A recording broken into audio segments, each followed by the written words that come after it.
اللہم صلی علی سیدنا محمد وعلی آل سیدنا محمد وبارک وسلم۔ شروع اللہ کے نام سے جو بڑا مہربان اور نہایت رحم کرنے والا ہے۔ امید کرتے ہیں کہ ہمارے تمام بہن بھائی خیر و عافیت سے ہوں گے۔ معزز ناظرین، آج کچھ باتوں کے ساتھ ایک عمل آپ سے شیئر کرنے لگی ہوں۔ جیسا کہ اللہ تعالیٰ نے ہم پر 5 وقت کی نماز فرض کی ہے، اور جب ہم نماز کی ادائیگی کے لیے جاتے ہیں تو سب سے پہلے ہم باوضو ہوتے ہیں کہ ہم نے نماز ادا کرنی ہے، اور پھر ہم جب نماز کی ادائیگی کے لیے اپنے آپ کو کھڑا کرتے ہیں تو سب سے پہلے ہم ابتدا جو ہے وہ سورۃ فاتحہ سے کرتے ہیں۔ تو سورۃ فاتحہ میں اللہ تعالیٰ کی حمد و ثنا کو بیان کیا گیا ہے کہ الحمدللہ رب العالمین الرحمن الرحیم مالک یوم الدین ایاک نعبد و ایاک نستعین اہدنا الصراط المستقیم صراط الذین انعمت علیہم غیر المغضوب علیہم ولا الضالین۔ تو ہم سورۃ فاتحہ جب پوری پڑھ لیتے ہیں تو سورۃ فاتحہ میں اللہ تعالیٰ کی تعریفات کو بیان کیا گیا ہے،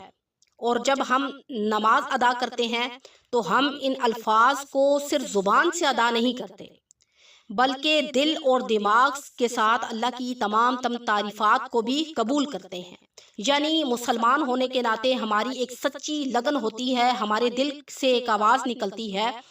کہ اللہ تعالیٰ جو ہے تمام تعریفات کا مالک ہے۔ الحمدللہ رب العالمین، یعنی اللہ تعالیٰ تمام تعریفیں اللہ تعالیٰ ہی کے لیے ہے۔ رب العالمین، جو تمام جہانوں کا پالنے والا ہے، کہ ہم اس خالق حقیقی کو مانتے ہیں کہ تمام تعریفوں کے لائق صرف اور صرف اللہ تعالیٰ ہے، جو خالق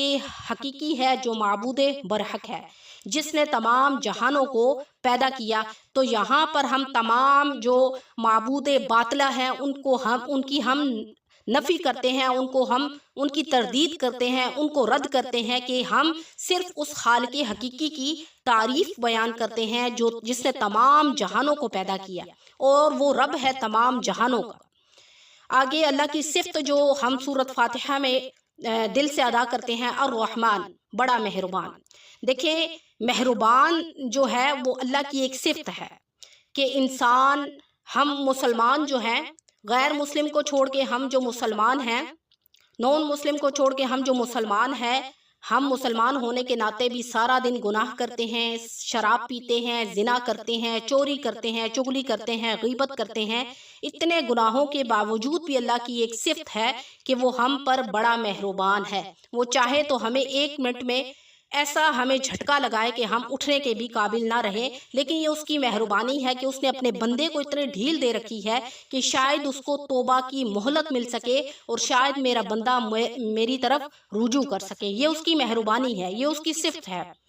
الرحیم، رحم کرنے والا ہے، یعنی رحم اتنا ہے اس کے اندر کہ وہ اپنے بندے پر اس کی استطاعت سے بڑھ کر بوجھ نہیں ڈالتا۔ رحیم اس کی صفت ہے کہ وہ نون مسلم کو بھی رزق دیتا ہے جیسے وہ مسلمانوں کو دیتا ہے، نون مسلم پر بھی اس کے اتنے ہی اس کے انعام ہے، اتنے ہی اس کی مہربانی ہے جیسے وہ مسلمانوں پر کرتا ہے۔ لیکن بات یہ ہے کہ ان کی جو نیکیاں ہیں وہ ان کا نعم البدل ان کو دنیا میں ہی دے دیا جائے گا، لیکن آخرت کے لیے ان کے لیے کوئی ذخیرہ نہیں رکھا جائے گا۔ جب مومن کوئی نیکی کرتا ہے تو اللہ تعالیٰ اس کے لیے آخرت میں ذخیرہ کر دیتے ہیں، اور مومن کے لیے دنیا میں آزمائش رہتی ہے، کیونکہ اللہ تعالیٰ نے خود فرمایا ہے کہ مومن کے لیے یہ دنیا قید خانہ ہے، اور جنت ہے، جنت جو ہے اس کے لیے، اور جنت ہے کافر کے لیے۔ یعنی دنیا جو ہے وہ مومن کے لیے قید خانہ ہے، کیونکہ اس نے اللہ کے احکامات پر عمل کرنا ہے، اپنے آپ کو مجبور رکھنا ہے، اپنے نفس کو کنٹرول میں رکھنا ہے، اور جبکہ جو کافر ہے اس کے لیے یہ جو دنیا ہے یہ جنت ہے، جبکہ آخرت اس کے لیے روز جزا کا ایک دن ہے جس پر اس کو عذاب دیا جائے گا، کیونکہ وہ اللہ کو مانتا ہی نہیں ہے، اور اس کی تعریفات تو دور کی بات ہے۔ تو مالک ہے یوم الدین، قیامت کے دن کا، یعنی یہاں پر ہر ایک مومن کی یہ پہچان ہے جو ایمان لانے والا ہے کہ وہ روز محشر پر یقین رکھتا ہے کہ روز محشر کا مالک صرف اور صرف اللہ تعالیٰ ہے، اور روز محشر جو ہے یہ روز جزا کا دن ہے، وہ اس بات پر ایمان رکھتا ہے کہ ایک دن یہ دنیا ختم ہو جائے گی، ایک دن اس دنیا کے اختتام ہو جائے گا، اور روز محشر قیامت کے دن ایک دن اللہ نے مقرر کیا ہے روز جزا کے لیے اور سزا کے لیے، یعنی اس بات پر وہ توکل رکھتا ہے کہ اس نے نیکیاں کمانی ہے تاکہ اسی آخرت میں بدلہ رکھ سکے، جبکہ نون مسلم جو ہے، کافر جو ہے، اس کے دل میں یہ چیز نہیں ہے۔ ایاک نعبد و ایاک نستعین، تو ہم سورت نماز میں اس بات کا بھی اقرار کرتے ہیں دل کے ساتھ، ہم خاص اللہ کی عبادت کرتے ہیں، وایاک نستعین، اور خاص اسی سے ہی ہم مدد طلب کرتے ہیں، یعنی ہم کسی غیر اللہ کی پرستش نہیں کرتے، ہم صرف اللہ کی ہی بندگی کرتے ہیں، اسی کی ہی عبادت کرتے ہیں جس نے ہمیں پیدا کیا ہے۔ اور وایاک نستعین، اور ہم مشکلات کے ٹائم جب ہمیں پر ناگہانی آفت آ جاتی ہے، ہم پر مشکلات آ جاتی ہیں، بیماریاں آ جاتی ہیں، ہم کسی مسائل کا شکار ہو جاتے ہیں، ہمیں حاجات میں ہماری حاجات پوری کرنے کے لیے ہم صرف اللہ کے آگے ہاتھ پھیلاتے ہیں۔ اور آگے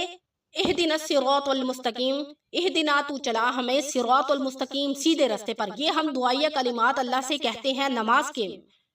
بیچ میں کہ تو ہمیں سیدھے راستے پر چلا، ہم دعا مانگتے ہیں اللہ سے، اہدنا الصراط المستقیم۔ آگے ہم کہتے ہیں کہ اللہ تعالیٰ ہمیں سیدھے راستے پر چلائے، صراط الذین انعمت علیہم، یعنی رستہ ان لوگوں کا جس پر تو نے اپنا انعام کیا۔ مثال کے طور پر اللہ کے انعام کن لوگوں پر ہے؟ اولیاء پر ہے،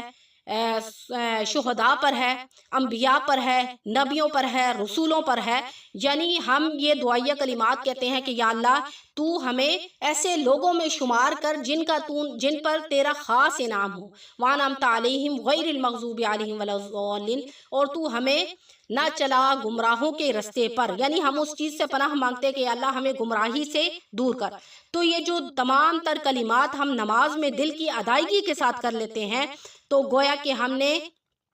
جب 2 رکعت نماز کے لیے ہم نے نیت کی،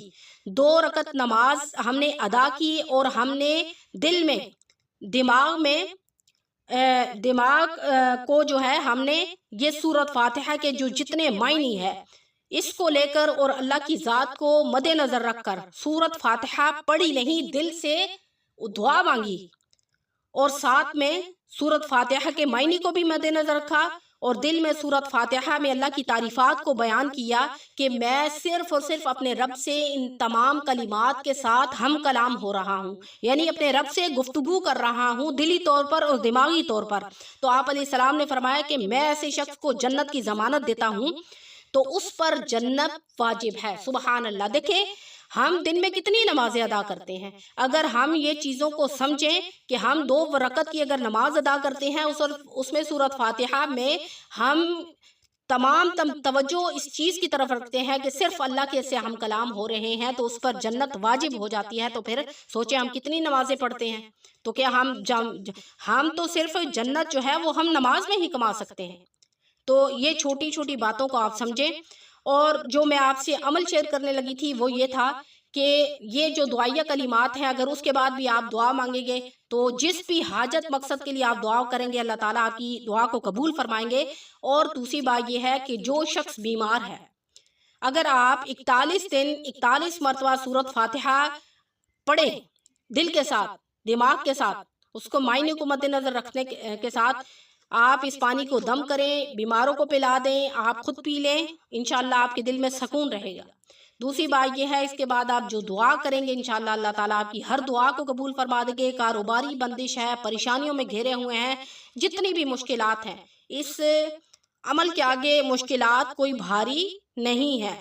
اللہ کے آگے کوئی چیز بھی ناممکن نہیں ہے، وہ ممکن کو ناممکن اور ناممکن کو ممکن بنا سکتا ہے، صرف توکل اور بھروسہ صرف اللہ پر ہونا چاہیے۔